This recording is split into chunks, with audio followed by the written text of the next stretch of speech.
आइए आज हम व्यक्तियों के कर दायित्व की गणना के अंतर्गत दीर्घकालीन पूंजी लाभों पर कर की गणना करना तथा आकस्मिक आयों पर कर की गणना करना को कुछ उदाहरण के माध्यम से समझते हैं।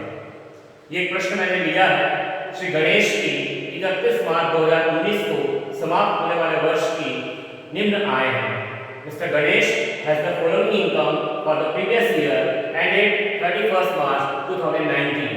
सर्वप्रथम दिया है व्यापार के लाभ बिजनेस प्रॉफिट 4,32,500 रुपए, ₹4,32,500। अल्पकालीन पूंजी लाभ capital gain in respect of short term capital assets 2,12,000 रुपए, ₹2,12,000। दीर्घकालीन पूंजी लाभ capital gain in respect of capital assets other than short term capital assets 23,000 रुपए, ₹23,000। दिल्ली राज्य की लॉटरी से जीत की राशि winning from Delhi state lottery 1 lakh रुपए, ₹1 लाख। कर विधान वर्ष 2019-20 के लिए श्री गणेश की कुल आय तथा उसके शुद्ध कर दायित्व का निर्धारण कीजिए। Compute the total income of mister Ganesh and his net tax liability for the assessment year 2019-20। तो आइए गणेश के कर दायित्व की गणना करने के लिए सर्वप्रथम हम उसकी कुल आय की गणना करें। Calculation of total income of mister Ganesh, Shri Ganesh की कुल आय की गणना फॉर द असेसमेंट ईयर 2019-20 कर निर्धारण वर्ष 2019-20 के लिए। आय का पहला शीर्षक इनकम फ्रॉम सैलरी, वेतन से आय, जो प्रश्न में नहीं है, निल।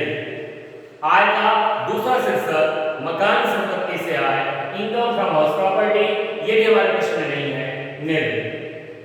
आय का तीसरा शीर्षक इनकम फ्रॉम बिजनेस, व्यापार से आय, जो प्रश्नानुसार 4,32,500 रुपए है। आय का चौथा शीर्षक कैपिटल गेन, पूंजी लाभ। पूंजी लाभ के अंतर्गत सर्वप्रथम लॉन्ग टर्म कैपिटल गेन, दीर्घकालीन पूंजी लाभ, जो 23,000 रुपए है। इसके पश्चात शॉर्ट टर्म कैपिटल गेन, अल्पकालीन पूंजी लाभ, जो 2,12,000 रुपए है। इस तरह से दोनों पूंजी लाभों का योग कर योग्य पूंजी लाभ टैक्सेबल कैपिटल गेन 2,35,000 रुपए। आय का पांचवा और आखिरी शीर्षक इनकम फ्रॉम अदर सोर्सेज, अन्य साधनों की आय। इसके अंतर्गत winning from Delhi state lottery, Delhi राज्य लॉटरी की जीत की राशि 1 लाख रुपए। पांचों शीर्षकों की आय का योग सकल कुल आय, ग्रॉस टोटल इनकम 7,67,500 रुपए, ₹7,67,500। सकल कुल आय में से धारा 80 की 80C से लेकर 80U तक की कटौतियां घटाई जाती है। इस प्रश्न में धारा 80 की कोई भी कटौती नहीं है। डिडक्शन ऑफ अंडर सेक्शन 80 कुछ नहीं है, निल। तो इस तरह से श्री गणेश की कुल आय, टोटल इनकम 7,67,500 रुपए। तो श्री गणेश की जो कुल आय आई है 7,67,500 रुपए। आइए इस पर कर दायित्व की गणना करते हैं। कैलकुलेशन ऑफ टैक्स लायबिलिटी, कर दायित्व की गणना फॉर द असेसमेंट ईयर 2019-20 कर विधान वर्ष 2019-20 के लिए। हमने जो गणेश की कुल आय निकाली है 7,67,500 रुपए, उसमें सर्वप्रथम एक कैजुअल इनकम थी, आकस्मिक आय थी, दिल्ली राज्य की लॉटरी का इनाम था और धारा 115 के अनुसार आकस्मिक आयों पर लॉटरी के इनाम पर 30% की दर से कर देय होता है। इसलिए सर्वप्रथम हम 1 लाख रुपए की लॉटरी के इनाम पर 30% कर 30,000 रुपए देंगे। पुनः एक बार दोहरा दूं, धारा 115 के अनुसार किसी भी आकस्मिक आय पर 30% की दर से कर देय होता है। इसलिए लॉटरी के इनाम पर 1 लाख रुपए के इनाम पर 30% की दर से 30,000 रुपए कर देय होगा। इसके पश्चात हमारे प्रश्न में दीर्घकालीन पूंजी लाभ भी है और धारा 112 के अनुसार दीर्घकालीन पूंजी लाभ पर 20% की दर से कर देय होगा। 20% tax payable on long term capital gain under section 112। तो दीर्घकालीन पूंजी लाभ पर हम 20% का कर देंगे। हमारा दीर्घकालीन पूंजी लाभ 23,000 रुपए का है, तो 23,000 रुपए का 20% 4,600 रुपए का कर देंगे। हमने लॉटरी के इनाम पर 30% और दीर्घकालीन पूंजी लाभ पर 20% का कर दे दिया है। अब इसके बाद अन्य आय पर हम हमारे कर दायित्व की गणना के नियमों के आधार पर कर की गणना करेंगे। कुल आय 7,67,500 रुपए थी, उसमें से 1,23,000 रुपए पर हम कर लगा चुके हैं। 1 लाख रुपए लॉटरी पर और 23,000 रुपए दीर्घकालीन पर लगा। तो इस तरह से हम 1,23,000 रुपए पर कर लगा चुके हैं, इसलिए अभी अन्य आय जो हमारी है वो होगी 6,44,500 रुपए। तो अब हमको इस 6,44,500 रुपए की अन्य आय पर कर दायित्व की गणना के नियम के आधार पर करों की गणना करनी है। तो प्रथम 2,50,000 रुपए तक की आय पर देय कर nil, tax on income up to ₹50,000 nil. 2,50,000 रुपए से अधिक किंतु 5 लाख रुपए तक की आय पर 5% की दर से कर देय होता है। 5% tax payable on income above ₹50,000 to 5 lakh rupees। तो 2,50,000 से 5 लाख तक अर्थात 2,50,000 रुपए का 5% 12,500 रुपए का कर देय होगा। अब इसके बाद 5 लाख रुपए से अधिक किंतु 6,44,500 रुपए की अन्य आय पर 20% की दर से कर देय होगा। 20% tax on income above ₹5 lakh to ₹6,44,500। 5 lakh से लेकर 6,44,500 रुपए तक की अन्य आय पर अर्थात 1,44,500 रुपए की अन्य आय पर 20% की दर से 28,900 रुपए का कर देय होगा। इन सारे करों को हम जोड़ देंगे तो सारे करों का योग हो रहा है 76,000 रुपए। अब कर की राशि पर अधिभार जोड़ा जाता है, सरचार्ज ऐड करते हैं, पर क्योंकि यहाँ पर श्री गणेश की कुल आय 50 लाख रुपए से कम है अतः उन्हें कोई भी अधिभार देय नहीं होगा, इसलिए सरचार्ज निल, कोई अधिभार नहीं लगेगा। तो कर एवं अधिभार की राशि का योग पुनः 76,000 रुपए। अब इस 76,000 रुपए पर 4% की दर से स्वास्थ्य एवं शिक्षा उपकर जोड़ा जाएगा। 4% हेल्थ एंड एजुकेशन सेल्स। 76,000 रुपए का 4% 3,040 रुपए हेल्थ एंड एजुकेशन सेल्स, स्वास्थ्य एवं शिक्षा उपकर जब हम जोड़ेंगे तो ग्रॉस टैक्स लायबिलिटी सकल कर दायित्व 79,040 रुपीस, 79,040 रुपए, ये ग्रॉस टैक्स पेएबल सकल देय कर होगा। अब क्योंकि हमारे प्रश्न में दिल्ली राज्य की लॉटरी का इनाम था और लॉटरी के इनाम पर स्रोत पर ही कर की कटौती हो जाती है, इसलिए लॉटरी के इनाम पर जो स्रोत पर 30% कर की कटौती की गई होगी उसे सकल देय करने से घटा दिया जाएगा। तो घटा देंगे TDS, tax deducted at source. 30% tax on lottery income, lottery की आय पर 30% का TDS कटेगा। तो 1 लाख रुपए का 30%, 30,000 रुपए का टैक्स हम माइनस कर देंगे। तो 30,000 रुपए का टैक्स माइनस करने के बाद नेट टैक्स पेएबल शुद्ध देय कर 49,040 रुपीस, 49,040 रुपए। तो श्री गणेश का शुद्ध कर दायित्व बनेगा 49,040 रुपए।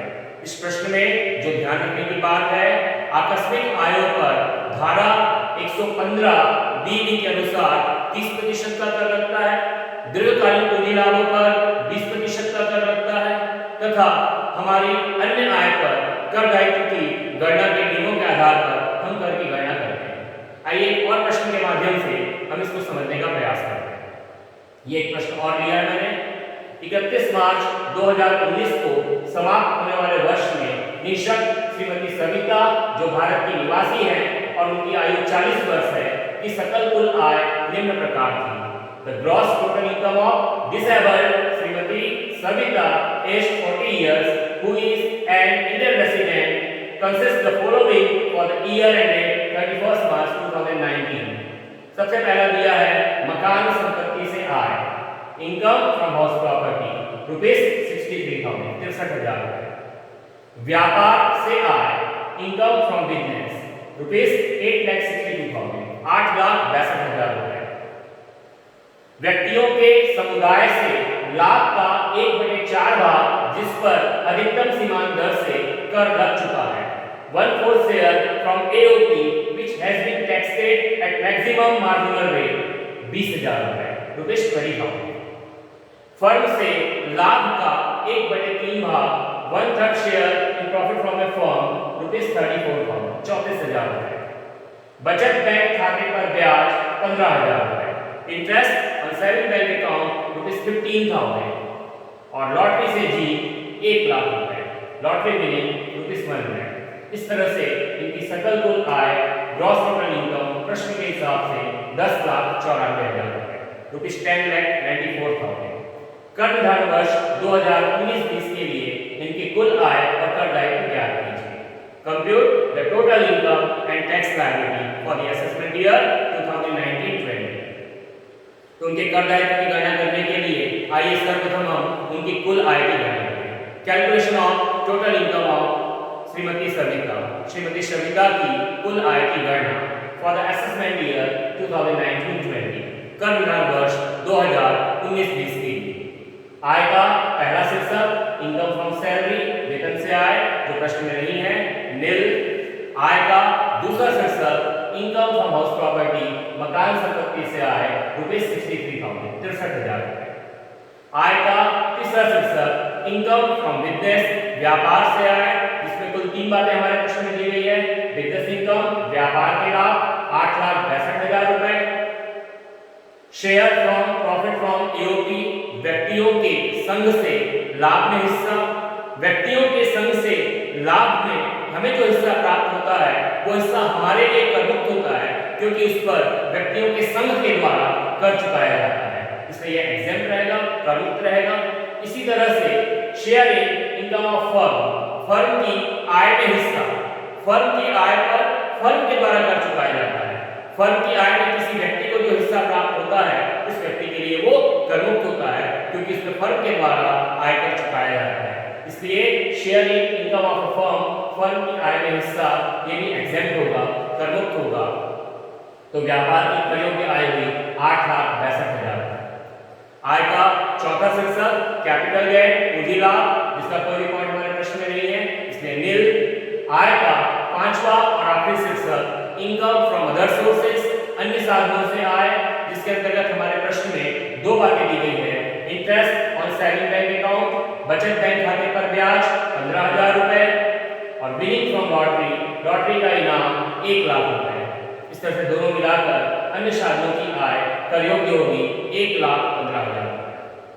आय की पांचों शीर्षकों का योग ग्रॉस टोटल इनकम, सकल कुल आय 10,40,000 रुपए। अब इस 10,40,000 रुपए की सकल कुल आय पर धारा 80C से लेकर 80U तक की कटौतियां घटाई जाती हैं। इसमें हमारे प्रश्न में 2 कटौती है। हमारे प्रश्न में बचत बैंक खाते पर 15,000 रुपए का ब्याज प्राप्त हुआ था, और धारा 80T के अनुसार बचत बैंक खाते पर यदि कोई ब्याज प्राप्त होता है तो वो 10,000 रुपए तक कटौती दी जाती है। धारा 80T के अनुसार यदि बचत बैंक खाते पर कोई ब्याज प्राप्त होता है तो उसकी 10,000 रुपए तक की कटौती दी जाती है। इसलिए under section 80TA interest on saving bank account, बचत बैंक खाते पर ब्याज की कटौती मिलेगी 10,000 रुपए। प्रश्न की पहली लाइन पर था कि श्रीमती सविता निःशक्त है, डिसेबल पर्सन है। तो अगर श्रीमती सविता एक निःशक्त व्यक्ति है, डिसेबल पर्सन है, तो धारा 80U के अंतर्गत उन्हें 75,000 रुपए की छूट मिलेगी। अगर करदाता निःशक्त हो तो उसे 75,000 रुपए की छूट प्रदान की जाती है। डिसेबल पर्सन होने की, निःशक्त व्यक्ति होने की धारा 80U में 75,000 रुपए की छूट मिलेगी। इस तरह से दोनों मिलाकर 85,000 रुपए की छूट हम सकल कुल आय में से घटा देंगे। तो सकल कुल आय में से जब 85,000 रुपए की छूट घटा दी जाएगी तो श्रीमती सविता की कुल आय टोटल इनकम 9,55,000 रुपए। कुल आय टोटल इनकम ₹9,55,000। आइए इस 9,55,000 रुपए की कुल आय पर हम कर की गणना करते हैं। कैलकुलेशन ऑफ टैक्स लायबिलिटी, देय कर की गणना फॉर द असेसमेंट ईयर 2019-20। हमारे प्रश्न में लॉटरी का इनाम है और धारा 115BB के अनुसार लॉटरी के इनाम पर 30% की दर से कर देय होता है। इसलिए 1 लाख रुपए की लॉटरी के इनाम पर 30% की दर से 30,000 रुपए का कर देय होगा। According to under section 115BB 30% tax payable on lottery income. Lottery की आय पर 30% कर देना होता है। इसमें 1 लाख रुपए की लॉटरी पर 30% की दर से 30,000 रुपए का कर देय। ये लॉटरी की आय पर धारा 115BB के अनुसार हमने 30% का कर लगा श्रीमती सविता की अन्य आय पर हम कर दायित्व की गणना के नियम के आधार पर करों की गणना करेंगे। हमने श्रीमती सविता की कुल आय 9,55,000 रुपए निकाली थी। उस 9,55,000 रुपए की आय में से 1 लाख रुपए लॉटरी के इनाम पर हम कर लगा चुके हैं। तो 1 लाख रुपए लॉटरी के इनाम पर कर लगा चुके हैं, इसलिए अब हमारे द्वारा उनकी 8,55,000 रुपए की अन्य आय पर नियमानुसार कर की गणना करेंगे। तो सर्वप्रथम 2,50,000 रुपए तक की आय पर कर nil, tax on income up to 50,000 nil.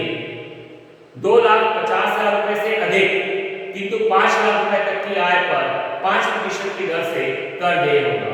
5% tax payable on income above 50,000 to 5 lakh रुपए। 2,50,000 रुपए से 5 लाख रुपए पर अर्थात 2.5 लाख रुपए की आय पर 5% की दर से 12,500 रुपए का कर देय होगा।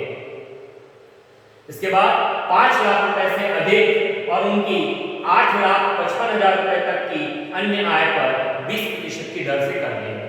5 लाख रुपए से अधिक और 8,55,000 रुपए तक की अन्य आय पर 20% की दर से कर देय होगा। 20% tax payable on income above ₹5 lakh to other income ₹8,55,000। 5 lakh से लेकर 8,55,000 तक अर्थात 3,55,000 रुपए पर 20% की दर से 71,000 रुपए का कर देय होगा, ₹71,000। सारे करों को हम योग कर देंगे तो सारे करों का योग आ रहा है 1,13,500 रुपए, ₹1,30,500। अब कर की राशि पर सरचार्ज ऐड करते हैं, अधिभार जोड़ा जाता है। पर अधिभार तभी जोड़ते हैं जब कुल आय 50 लाख रुपए से अधिक हो। श्रीमती सविता की कुल आय 50 लाख रुपए से कम है, अतः कर पर वो कोई भी अधिभार नहीं देगी, सरचार्ज निल। तो कर एवं अधिभार की राशि का योग 1,13,500 रुपए। अब इस पर 4% का स्वास्थ्य एवं शिक्षा उपकर जुड़ेगा। 4% हेल्थ एंड एजुकेशन सेल्स। 1,13,500 का 4%, 4,540 रुपए अधिभार हम जोड़ देंगे। सॉरी, स्वास्थ्य एवं शिक्षा उपकर हम जोड़ देंगे। तो स्वास्थ्य एवं शिक्षा उपकर 1,13,500 का 4%, 4,540 रुपए जब हम इसमें जोड़ेंगे तो 1,18,040 रुपए ग्रॉस टैक्स पेएबल, सकल देय कर। अब इस ग्रॉस टैक्स पेएबल सकल देय कर में जैसे कि हमारे प्रश्न में लॉटरी का इनाम था और लॉटरी के इनाम पर स्रोत पर ही 30% कर की कटौती हो जाती है, तो स्रोत पर जो 30% कर की कटौती हुई है वो इस सकल देय कर में से घटा दी जाएगी। Tax deducted at source, TDS on lottery income. Lottery की आय पर स्रोत पर कर की कटौती 1 लाख रुपए का 30%, 30,000 रुपए। 1 लाख का 30%, 30,000 रुपए घटा देने के बाद श्रीमती सविता का शुद्ध कर दायित्व नेट टैक्स पेएबल 88,040 रुपए, ₹88,040। तो श्रीमती सविता का शुद्ध कर दायित्व 88,040 रुपए। तो आज के इन दोनों प्रश्नों में मैंने आपको दीर्घकालीन पूंजी लाभ पर 20% कर जो धारा 112 के अनुसार देय होता है और लॉटरी की आय पर या ये कहें कि आकस्मिक आयों पर 30% की दर से कर जो धारा 115 बीबी के अनुसार देय होता है समझाने का प्रयास किया है। Thank you.